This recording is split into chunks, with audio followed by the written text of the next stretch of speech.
mais nalingai na lobaka merci. Merci mingi pona accueil oyo. Pour lelo na Kingabwa tomona banzela oyo salami awa ezana makasi ya mutu moko ya président de la République Antoine Félix Tshisekedi. Zabongote. Tujutushia sénateur Jekoko Mulumba Kongo Luan Kongo Mubiaza bien. Lobango sumakasi ndenge binemi ya Congo.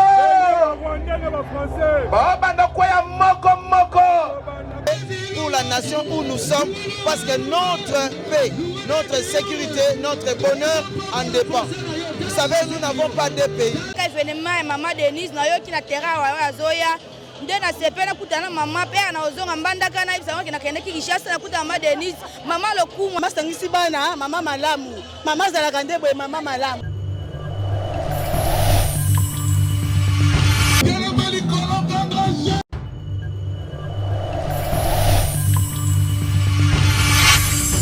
Voilà, bonjour et bienvenue dans cette édition spéciale.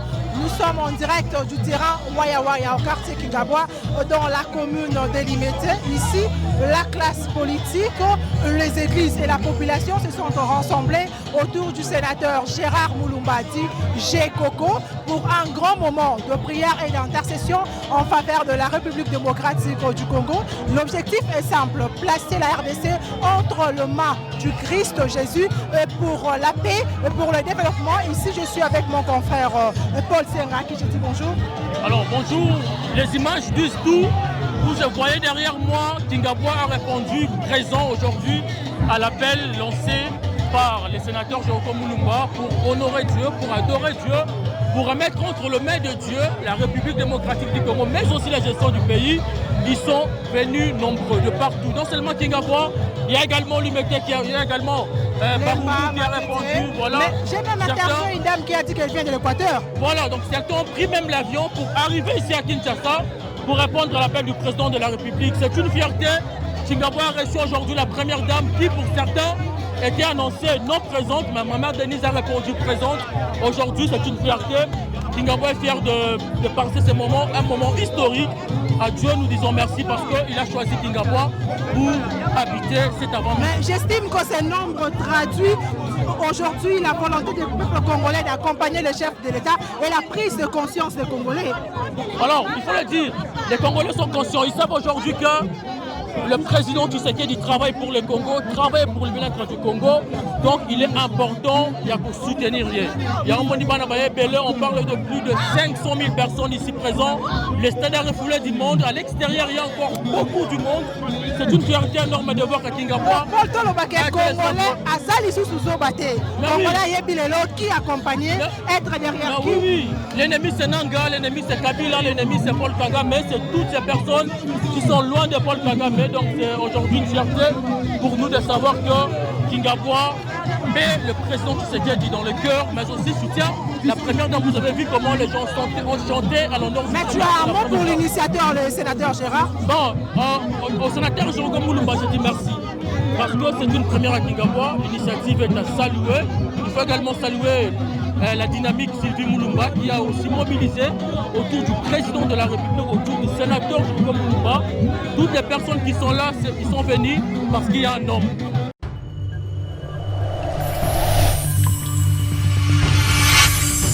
Mon colonel représenté likambo monene mpo na ngai ntango mokonzi ya mboka azwaki bokonzi azwaki mboka oyo akabaki yango mpo na nzambe. Alors ndenge toye awa tozokontinue kobondela mboka mpo na mboka na likanisi na ye. Tozosala toujours continuité ya prière wana mpo na Bible lobi na biso prier sans cesse. C'est pourquoi nous avons prié et nous continuons à prier pour la kimia na mboka na biso. Pour la nation où nous sommes, parce que notre paix, notre sécurité, notre bonheur en dépend. Vous savez, nous n'avons pas de pays, nous n'avons que ces pays. Dieu nous fait grâce. Par rapport à l'œuvre de Dieu, nous circulons, nous sillonnons un peu le pays d'Afrique. Et vous savez qu'à chaque fois que nous allons ailleurs, quand nous revenons dans notre pays, ça nous donne encore les soucis. Vous savez, aujourd'hui, Nous avons un leadership par notre président Félix Tshisekedi. Il a besoin de notre soutien. C'est le premier président qui a dédié le pays à Dieu. C'est déjà un élan pour nous. Il a la facilité de venir dans nos églises, il a la facilité de prier avec nous. Donc l'honorable Jekoko aussi a cette habitude. Il vient dans nos églises, il prie avec nous. Pour nous, Kingabwa est béni. Parce que vous savez, la prière ne passe jamais inaperçue.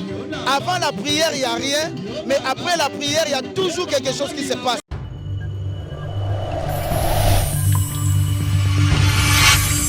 Na mokili nini yango esilaka te eloko nyonso eza na ebandeli nango mpe eza na suka na yango moto abotamaka mpe moto akufaka nzete ebotamaka mpe kufaka eloko nyonso na mokili ebandaka mpe sukaka lelo elongo na biso nyonso awa te kosukisa guerre wana na este au nom puissant de Jésus.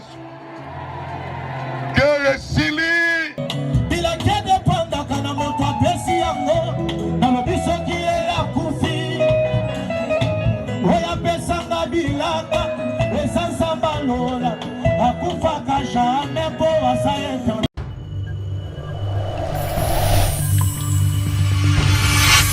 Pour les deux journées, il y a Kimia Namboka. Ils ont bon côté. Pour les lois na Kingabwa, tout le monde a banzela o et salami awa. Et ça, la makasi ya mutumoko ya président de la République Antoine Félix Tshisekedi. Ils ont bon côté. Nenge tofandi awa. Tondi makate. Balabale yala. Ekoti makadam, hein. Yala. Ekoti makadam te ekotite. Avenue du fleuve, ekotite ekotite. Avenue au pote, ekotite ekotite. Bisonyo sotopesa merci. Asali mingi na Congo, asali mingi na Kingabwa, il faut totosa. Eza bongo te. Na banza bomoni mama mokonzi ya mboka za topesi merci. Événement ya mama Denise na yoki na terrain wa azoya nde na sepena kutana mama pe na ozonga mbandaka na ibisa ngoki na kende Kinshasa na kuta mama Denise mama lokumu asangisi ba pasteur nyonso Kingabwa donc na ibe Kinshasa bien te mais na sepeli kaka d'abord eza mukolo munene pona république mobimba puisque ezali mukolo oyo président amemaki yango apesaki yango na maboko ya nkolo surtout akamati kiti na ye acede yango epa nkolo eza symbole munene mpona mokolo ya lelo yango wana ntango tokomi mokolo ya lelo il faut toya kocelebre nzambe mpona mokolo oyo non aza mwana mboka puisque azali kokanisa mokolo oyo natombeli ye merci mingi po ake kokundola mokolo kitoko mokolo munene mpona bakristo liloba lange eza mpona sénateur Jekoko nzambe abakisela ya ebele na oyo asalaka mpona biso bajeune na quartier na ye limete tozaka na Kingabwa te toza bakomine ebele oyo Jekoko asalaka bolamu.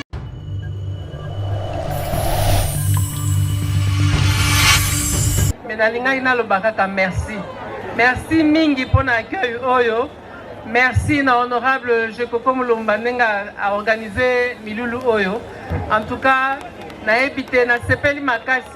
Pe na kumisi nzambe poto sangani awa pona kotombola susu kombo na ye. Donc nazana mingi olobate na lobi kaka merci pour l'accueil. Na yoki kuna batu ba osenga wenze. Ba ebisi ngai donc na yoki. Eloko na olobaka yango wana. Merci mingi. Merci, que Dieu vous bénisse. Voilà, nous sommes à la fin de cette prestation, de ce culte dédié à Dieu pour la nation congolaise. Kingabwa dit merci au sénateur Jekoko Mulumba. Les Congolais ont répondu présent aujourd'hui. C'est pour nous une fierté d'avoir reçu la première dame. Voilà, l'essentiel est à suivre sur nos différentes pages.